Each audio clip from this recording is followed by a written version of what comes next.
Buenos días. Seguimos con el examen de junio de 2022 de la EBAU, de aquí de Murcia, de Matemáticas de Ciencias, y bueno, hoy vamos a dedicar el vídeo a la resolución de la parte de análisis de este examen.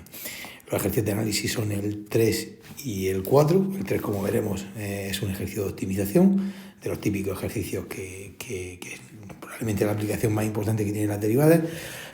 Y el cuarto ejercicio, como luego veremos, es de la parte del bloque de integración. Bueno, empezamos con el 3. Este ejercicio nos dice así. En este ejercicio se puede utilizar el resultado del apartado A para realizar el apartado B, aun en caso en que no se sepa realizar el apartado A. Es decir, típico de nuestro coordinador, que por lo menos, si por la razón que sea el A no somos capaces de hacerlo, que por lo menos el B no nos afecte realmente en la resolución del ejercicio. Por lo menos podemos utilizar pues, el enunciado del A para poder intentar como mínimo hacer el B. Bueno, si leemos, nos dice que un triatleta participa en una competición de swim run en la que debe ir desde el punto A, situado en la orilla de un canal de agua en reposo de 2 kilómetros de ancho, hasta el punto B, situado en la otra orilla del canal, y a una distancia de 10 kilómetros del punto C, punto opuesto de A, tal y como se indica en la figura. Vamos, veamos un poquito la figura. El triatleta tiene que partir desde aquí, desde el punto A, ¿vale? Y tiene que llegar a este punto B. Y tiene que cruzar este canal que tiene ni más ni menos que 2 kilómetros.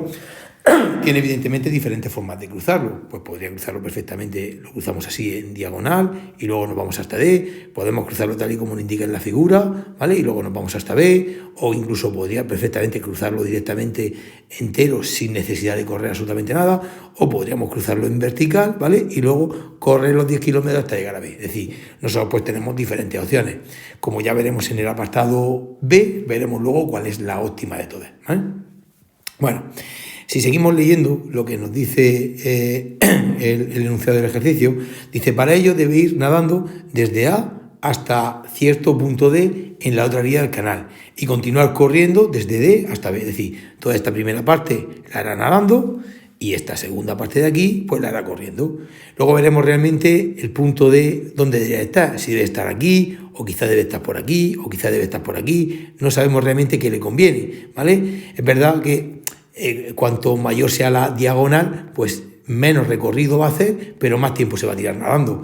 Y ya sabemos que nadando pues, tardamos más tiempo realmente en realizar un trayecto que evidentemente corriendo, ¿vale? Bueno, me dice, si seguimos leyendo el ejercicio, que el triatleta tiene plena libertad para elegir supuestamente el punto D. Es decir, si el punto D va a estar aquí, o va a estar aquí, o va a estar aquí. No sabemos realmente al final cuál será la dirección óptima que probablemente me minimice realmente el tiempo en hacer todo ese recorrido, ¿vale?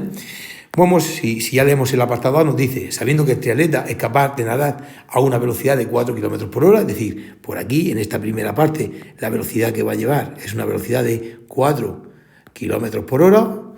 Dice, seguimos, dice, y de correr a una velocidad 12, todo este tiempo de aquí, todo este espacio que va a estar corriendo, desde D hasta B va a estar corriendo, llevará una velocidad de 12 km por hora, como hemos comentado antes, corre ni más ni menos el triple de rápido del que nada. Dice, demuestre que el tiempo total empleado por el triatleta en ir desde A hasta el punto B, pasando previamente evidentemente por C, viene dado por la siguiente función, donde X denota la distancia que hay desde C hasta D. Es decir, esto es el tiempo total empleado para hacer ese recorrido. Bueno, nosotros para calcular el tiempo total que va a emplear el triatleta en hacer ese recorrido, vamos a ver el tiempo que tarda en ir desde A hasta D, vamos a ver el tiempo que tarda desde D hasta B y luego sumaremos esos dos tiempos. La fórmula más importante con la que vamos a trabajar es la fórmula del movimiento rectilíneo uniforme, que nos dice que el espacio recorrido, ¿vale?, es igual a la velocidad que lleva multiplicado por el tiempo. Despejando de aquí el tiempo, que es lo que realmente a nosotros nos interesa, el tiempo es espacio dividido entre velocidad. Bueno, primero vamos a centrarnos en esta primera parte, en la parte realmente donde el triatleta va a nadar, ¿vale? Esta distancia sabemos que es 2, que es la anchura del canal. Esta distancia de aquí sabemos que es X. Fijaros que estamos cogiendo justamente este triángulo que tengo aquí.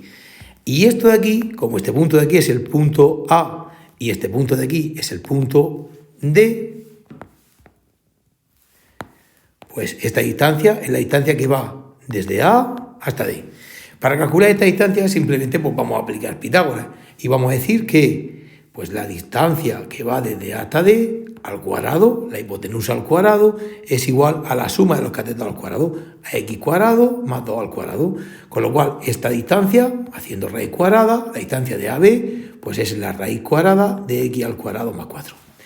Bueno, una vez que calculamos la distancia que hay de AB, ya podemos calcular perfectamente el tiempo que tarda en hacer ese trayecto. Como desde A hasta B ese trayecto lo hace nadando, pues el tiempo que tarda para ir desde A hasta B es igual al espacio, que sería pues la raíz cuadrada de x cuadrado más 4, dividido entre la velocidad. La velocidad que lleva en este trayecto es una velocidad de 4 km, ¿vale?, por hora. Bueno, pues ya hemos calculado el tiempo que tarda en ir desde A, perdón, hasta B, no, desde A, lo estamos haciendo mal, lo estamos escribiendo mal, desde el punto A hasta el punto D. Así. Bueno, nos quedaría esta segunda parte del recorrido, que es cuando voy desde D hasta B. En esa segunda parte, como si nos fijamos aquí y ponemos una línea, aquí ponemos el punto C, aquí ponemos el punto B de llegada y aquí ponemos nuestro punto nuestro punto D, y aquí justamente estaba nuestro punto A de partida, como a la distancia que va de aquí a aquí le hemos llamado X y toda la distancia total que tenemos desde C hasta B es 10, pues esta distancia, la distancia que tenemos desde D hasta B es el total 10 menos X. Ahora nos interesa el tiempo que tarda realmente el atleta en recorrer desde D hasta B.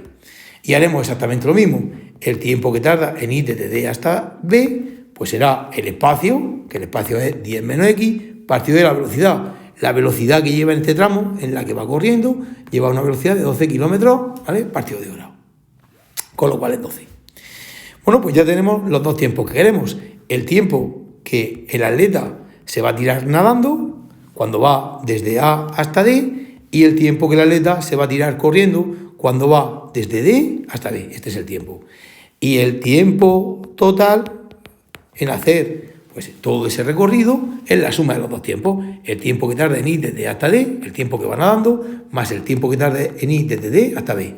Es decir, el tiempo total, a lo que vamos a llamar f de x, será este primer tiempo, que hemos dicho que es la raíz de x cuadrado más 4 partido de 4, más el tiempo que tarda en ir de D a B, que es 10 menos x partido de 12. Bueno, pues ya hemos hecho el apartado A, ya hemos calculado el tiempo total que necesitamos para hacer esos dos pequeños recorridos, el que lo hago nadando y el que, ¿vale?, lo hago corriendo. Ahora en el apartado B nos van a pedir que minimicemos ese tiempo. Queremos que el tiempo total en hacer ese recorrido pues sea lo mínimo posible. Y vamos a leer tranquilamente el B, que veamos lo que nos dice. Dice que calcule cuál debe ser el punto D, es decir, cuánto debería valer la X, ¿no?, para que el tiempo empleado por el triatleta en ir desde A hasta B sea mínimo. Y luego además nos pregunta cuánto tardará, cuál es el tiempo en dicho caso, cuando realmente de verdad tengamos nuestro mínimo. Bueno, pues ahora lo que nosotros queremos con esta función es minimizarla. Queremos que el tiempo total en hacer ese recorrido sea lo mínimo posible. Recordamos que para minimizar una función, pues hay que hacer la derivada igual a 0 y así obtendremos los puntos críticos, los candidatos a máximo y mínimo. Antes de nada, un par de cosas antes de hacer la derivada. Vamos a poner esta parte de aquí, ¿vale? La vamos a poner como un cuarto de la raíz de x cuadrado más 4. Y así, pues haremos la derivada, luego veremos un poquito más sencilla. Y esta segunda parte que tenemos aquí la vamos a poner como 10 partido de 12 menos x partido de 12, que lo podemos poner como un doceavo de x, ¿vale? Ahora veremos que la derivada es bastante más sencillita. Antes de hacer la derivada, vamos a ver cuál es el dominio de esta función. El dominio de esta función, nosotros el único problema que podríamos tener lo tenemos aquí dentro de la raíz. Sabemos que no existen raíces cuadradas de números negativos y evidentemente un número al cuadrado más 4 siempre va a ser positivo. Me da igual exactamente lo que sea la x. Por tanto, yo a la x le puedo dar el valor que nosotros queramos. El dominio pues, serán todos los números reales. La x puede valer pues, cualquier cantidad que nosotros queramos porque no vamos a tener ningún problema en la función que tenemos, ya que la raíz, ¿vale?, lo que hay dentro de la raíz no nos va a salir nunca negativo, sea lo que sea la x. Y ahora, una vez que hemos visto esto, para buscar los máximos y los mínimos, en primer lugar lo que vamos a hacer vamos a hacer la derivada. Para hacer la derivada, pues empezamos derivando esta primera parte, el 1/4, que es una constante, la dejamos, y la derivada de la raíz es 1 partido de 2 veces la raíz, la parte de dentro la dejamos tal y como está, por la derivada de lo de dentro. La derivada de x² más 4 es 2x. Seguimos. La derivada de 10/12 sería 0, porque es una constante, y de menos 1/12 de x sería menos 1/12. Una vez que hemos hecho la derivada la igualaremos a 0. Antes, si queremos empezar a resolver esta ecuación, pues podemos intentar simplificar un poquito. Este 2 con este 2, si queremos, lo podemos quitar. Esta x la podemos subir arriba, nos va a quedar realmente pues 1 partido de 4 veces la raíz de x² más 4, y aquí arriba podemos dejar una x. Y a continuación dejamos el menos 1/12. Y ahora ya sí, vamos a igualar a 0 y resolvemos esta ecuación. Lo ideal es que esto que nosotros tenemos aquí lo pasemos hacia la derecha sumando, nos va a quedar que x partido de 4 raíz cuadrada de x² más 4 sea igual a 1/12. Ahora, esto que tenemos aquí lo pasamos para allá multiplicando, nos va a quedar que x es igual a 4 raíz cuadrada de x² más 4 partido de 12. Podemos simplificar si queremos el 4 con el 12 y nos va a quedar que x es igual a la raíz cuadrada de x² más 4 dividido, ¿vale?, entre 3. Si queremos podemos pasar el 3 para allá directamente multiplicando, nos va a quedar que 3x es igual a la raíz de x² más 4. Entonces estas operaciones hay que hacerlas con mucho cuidado, muy fácil cometer cualquier error. Elevamos en los dos sitios al cuadrado, ¿vale?, y nos va a quedar que 9x² es igual, y aquí pues se nos va la raíz x² más 4. Pasamos la x² restando, nos va a quedar que 9x² menos x² es igual a 4, que 8x² es igual a 4, y nos va a quedar que x² es igual a 4/8, que es lo mismo que 1/2. Y x sería pues la raíz, pues más menos la raíz de 1/2, que esto sería más menos la raíz de 1, que 1 partido de raíz de 2. Si queremos podemos racionalizar y lo podemos poner como más menos raíz de 2 partido de 2. ¿Vale? Y esta aproximadamente pues sería más o menos nuestra solución.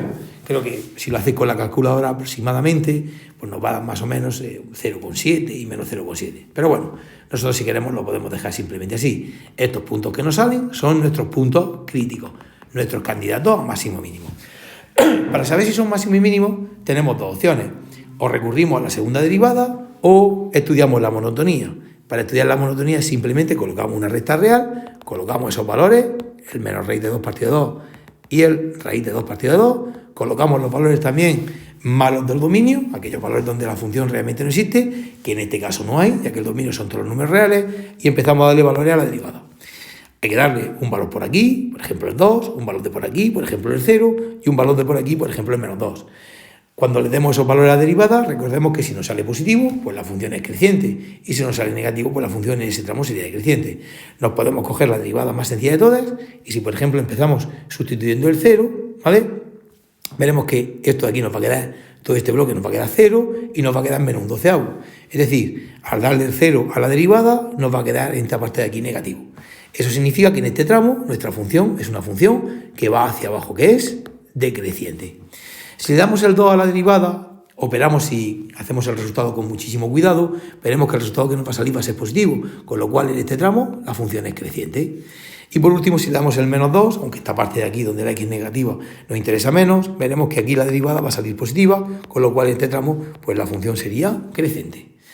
¿Eso qué es lo que significa? Bueno, pues lo que significa es que realmente en este punto, que era nuestro punto realmente el que más nos interesa, en el punto raíz de 2 partido de 2, como la función baja y cuando llega a e empieza a subir, en ese punto nuestra función presenta un mínimo, que es justamente lo que nosotros queremos. Nosotros queremos que el tiempo total, supuestamente, para hacer ese recorrido sea pues lo mínimo posible. Bueno, pues una vez que nosotros ya sabemos que en ese punto tenemos un mínimo, ya tenemos parte del ejercicio. Sabemos que cuando la x sea raíz de 2 partido de 2, es decir, aproximadamente 0,7, ¿vale? Justamente en esa distancia, pues el tiempo, ¿vale?, en hacer el recorrido total, pues será lo mínimo posible. Es decir, en nuestro dibujo, si recordamos más o menos cómo estaba esto, así, este era mi punto A, mi punto C, aquí, bueno, vamos a hacerlo bien.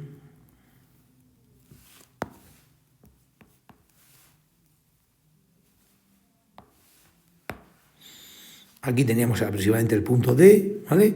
El recorrido que íbamos a hacer, esto era el canal, aquí estaba nuestro punto B, pues lo óptimo era ir de A a D, ¿vale? Y luego así, de D a B.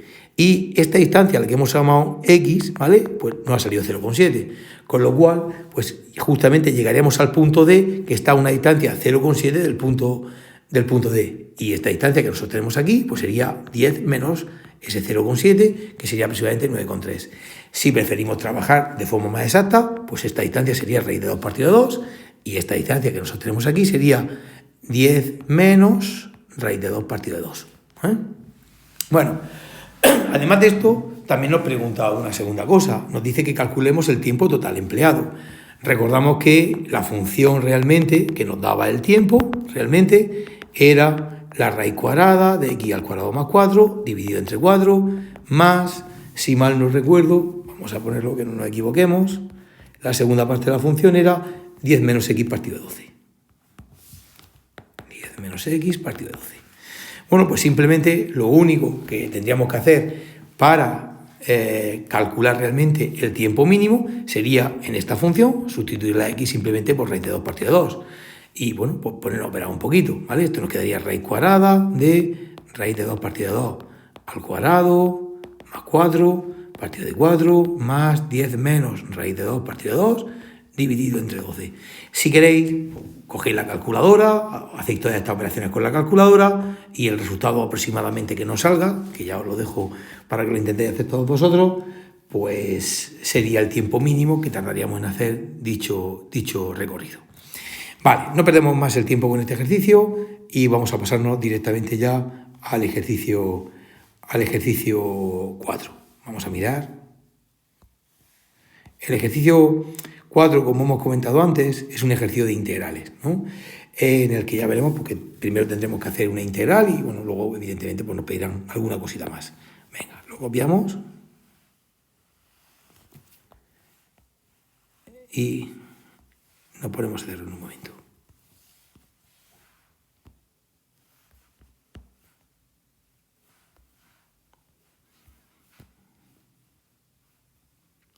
Bueno, el ejercicio nos dice así. Dice, considere la función f de x igual a x por el logaritmo de x para los valores de x mayor que 0, ya que para valores menores que 0 sabéis que el logaritmo nos daría error, en el 0 también. Y nos dice, calcule la derivada de esta función y determine sus intervalos de crecimiento y decrecimiento. Bueno, pues nada, cogemos nuestra función en el apartado A, que es la función x multiplicado por el logaritmo neperiano de x, ¿no? Donde ya sabemos que realmente el dominio de esta función son todos los reales positivos, es decir, todos los números donde la x es mayor que 0, ya que el logaritmo neperiano no existe ni en 0 ni en números negativos. Y recordamos que para buscar los máximos y los mínimos, pues lo que hacemos siempre es simplemente hacer la derivada. Como es la derivada de un producto, pues sería derivada del primero, derivada de x que vale 1, por el segundo sin derivar, más la derivada del segundo, la derivada del logaritmo neperiano de x sería 1 partido de x por el primero sin derivar, multiplicado por x, ¿vale? Y bueno, aquí antes de igualar a 0, si queremos podemos simplificar un poquito esto, 1 por el logaritmo de x es el logaritmo de x, más, y aquí la x con la x se nos va y nos va a quedar 1. Una vez que hemos hecho la derivada, pues la derivada la igualamos a 0 y resolvemos esta ecuación. Pasamos, si queremos, el 1 hacia la izquierda, hacia la derecha, perdón, nos va a quedar que el logaritmo neperiano de x es igual a menos 1, y ahora pues para quitarnos el logaritmo neperiano pues tenemos varias opciones. Una es hacer e elevado en la parte de la izquierda y e elevado en la parte de la derecha. Sabéis que e y logaritmo neperiano son funciones inversas, con lo cual se me va y nos va a quedar que la x es e elevado a menos 1, o lo que es lo mismo 1 partido de 1 partido de, pues sería 1 partido aproximadamente de 2,7, pues nos quedará 0 y poquito, una cantidad pues bastante pequeña, que bueno, si queréis pues lo hacemos en un momento entre la calculadora. Sería 1 dividido aproximadamente es 2,7, 2,71, más o menos nos daría aproximadamente 0,37. Esto es más o menos 0,37 aproximadamente. Bueno, para saber si en ese punto tenemos un máximo mínimo o que tenemos, pues ponemos una recta real, ¿vale? Ponemos el 0, ya sabemos que la función empieza a partir de 0, aquí realmente no tiene absolutamente ningún sentido, ¿vale? Y ponemos el valor 0,37 o 1 partido de, o elevado a menos 1. Y ahora empezamos a darle valores a la derivada. igual que antes, cogemos un valor de por aquí y cogemos un valor de por aquí. Por ejemplo, aquí podemos coger perfectamente el 0,1 y si queremos aquí, por ejemplo, podemos coger el 1 y lo sustituimos en la derivada. Cogemos la derivada más sencilla, que sería esta, y cuando, por ejemplo, cogemos el 1, el logaritmo de 1 valdría 0 y 0 más 1 nos va a dar 1. Aquí nos va a quedar positivo. Aquí nuestra función, ¿vale?, va hacia arriba, nuestra función es creciente. Si nos cogemos un valor de por aquí, por ejemplo el 0,1, y calculamos y hacemos la derivada en 0,1, pues nos va a quedar el logaritmo neperiano de 0,1 más 1, que esto aproximadamente pues nos daría, si hacemos 0,1 y hacemos el logaritmo neperiano, nos va a salir más o menos menos 2,3, esto sería menos 2,3 más 1, que nos queda negativo, con lo cual aquí nuestra función es negativa, ¿vale? Eso significa, perdón, nuestra derivada es negativa, eso significa que aquí la función va hacia abajo, que aquí la función es decreciente. Con lo cual ya tenemos los intervalos de crecimiento y decrecimiento y además sabemos que en este punto, en 1 partido de, como la función decrece y cuando llega empieza a crecer, ahí en este punto la función presenta un mínimo. Podemos hacer un pequeño resumen de este primer apartado, este apartado A, y podemos decir que desde el 0 hasta el 1 partido de E, la función es decreciente. Podemos decir que desde el 1 partido de E hasta el infinito, la función es creciente. Y en x igual a 1 partido de E o e elevado a menos 1, la función en ese punto presenta un mínimo. Una vez que hemos visto esto, bueno, pues ya nos ha dicho que calculemos la derivada de la función, ya lo hemos hecho, y que calculemos su intervalo de crecimiento y decrecimiento. Además de eso, además de hacer la derivada, que la tenemos aquí hecha, ¿vale?, y calculada, ¿vale?, pues además de eso, ya hemos calculado los intervalos donde crece y crece. De hecho, hemos llegado un poquito más allá. Hemos dicho que en el punto 1 partido de, en x igual a 1 partido de, la función presenta un mínimo. Bueno, vamos al apartado B. En el apartado B nos dicen que calculemos la integral de dicha función. Hay que hacer, tenemos que hacer la integral de x multiplicado por el logaritmo neperiano de x, diferencial de x, esa integral indefinida. Y para hacer esta integral, pues el mejor método que nosotros podemos utilizar es el método de integración por partes. Cada vez que tenemos normalmente un logaritmo neperiano de x multiplicado por un polinomio, el método que se suele utilizar para hacer este tipo de integrales son el método de integración por partes. Bueno, en el método de integración por partes siempre tenemos dos partes, el x y el logaritmo de x, el polinomio y el logaritmo. A una la llamaremos u y a la otra la llamaremos derivada de v. A la que llamamos u la vamos a derivar y a la que llamemos derivada de v la vamos a integrar y su integral se conocerá como v.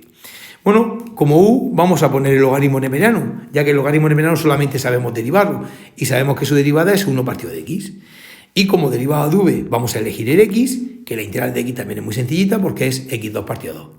A los dos que llevan d, derivada de v y derivada de u, le vamos a poner diferencial de x para, ¿vale?, tener una notación totalmente correcta en cuanto a matemáticas se refiere. Y este cuadro que acabo de hacer aquí es fundamental para hacer esta integral. Porque esta integral siempre, por integración por partes, una vez hecho este cuadro, siempre se hace de la misma forma, ¿vale? Esta integral siempre es igual, y lo ponemos aquí, a u por v, o sea, logaritmo neperiano de x multiplicado por x2 partido 2, siempre es igual a, y lo recordamos aquí, a u por v, menos la integral de lo nuevo que nos ha salido de esta parte de aquí. O sea, x2 partido 2 por 1 partido de x diferencial de x. Bueno, tras esta primera parte nos fijamos que tenemos esta primera sección que ya está integrada y aquí tenemos una segunda integral que, como ahora veremos, es mucho más fácil que la integral de la que partíamos justamente al principio. De hecho, aquí si queremos una x con una x la podemos quitar, ¿vale? Esto nos va a quedar esta primera parte que la dejamos tal y como está, logaritmo neperiano de x multiplicado por x2 partido de 2, menos, podemos dejar delante el 1 medio, este 2 que tengo aquí, y hemos dicho que una x con una x la tachamos y aquí nos va a quedar una x, diferencial de x. Y ahora esta integral que nos queda pues es muy sencillita, esto nos queda logaritmo neperiano de x multiplicado por x2 partido de 2, menos, al 1 medio no le hacemos ni caso, y la integral de x sería x2 partido de 2. Y al final pues a todo le sumamos una constante. Y ya hemos terminado de hacer esa integral. Aquí, para dejarlo un poquito más bonito, si queremos, el x2 partido 2 lo podríamos sacar de factor común. Y si no, pues simplemente lo dejamos así. Pero bueno, aquellos que quieran simplificar un poquito más, se podría sacar perfectamente el x2 partido de 2 de factor común, que multiplica en esta primera parte al logaritmo de menos de x, menos en esta segunda parte a un medio. Y aún se nos quedaría un poquito más bonito. Y al final siempre más constante. Bueno, pues ya hemos terminado nuestro apartado B. Vamos a ver lo que nos preguntan en el apartado C. En el apartado C nos dicen, determine la primitiva de la función f de x, cuya gráfica pasa por el punto 1, 0. Es decir, hay que determinar la primitiva, ¿vale?, que pasa por el punto 1, 0. Es decir, si llamamos integral al conjunto de todas las primitivas, básicamente lo que queremos saber es exactamente cuál de las integrales es la que va a pasar por el punto 1, 0. O sea, básicamente nos dan esa pista para que calculemos la c y sepamos la primitiva exacta que pasa por el punto 1, 0. Es decir, como queremos que pase por el punto 1, 0, queremos que cuando la x valga 1, la y o nuestra f valga 0, con lo cual simplemente lo que vamos a hacer va a ser, vamos a cambiarnos la x por 1 y vamos a igualar a 0. Es decir, vamos a calcular f de 1, que sería pues 1 al cuadrado partido de 2, por el logaritmo elevado de 1, menos 1 medio, más c, y queremos que esto valga 0. Esto aquí nos quedará 1 medio, se abre paréntesis, el logaritmo de 1 sabéis que vale 0, menos 1 medio, más c igual a 0. 1 medio por un menos 1 medio nos va a quedar menos 1 cuarto, más c igual a 0, y de aquí si despejamos la constante nos va a quedar que la constante es 1 cuarto. Con lo cual la primitiva será pues ni más ni menos que nuestra integral, pero cambiando la c por 1 cuarto. O sea, x2 partido de 2 multiplicado por el logaritmo de menos de x menos 1 medio, el logaritmo de menos de x menos 1 medio, más la constante, que como acabamos de ver vale 1 cuarto. Y esto justamente es lo que nos preguntan en el apartado C. Es decir, que calculemos realmente lo que vale la constante para que la función que nos acaba de salir pase realmente por el punto 1, 0. Bueno, pues con esto ya dejaremos terminado el bloque de análisis, que como hemos comentado al principio, pues probablemente sea el bloque más complejo que tenemos en todo el examen de ciencias. Pues nada, hasta luego.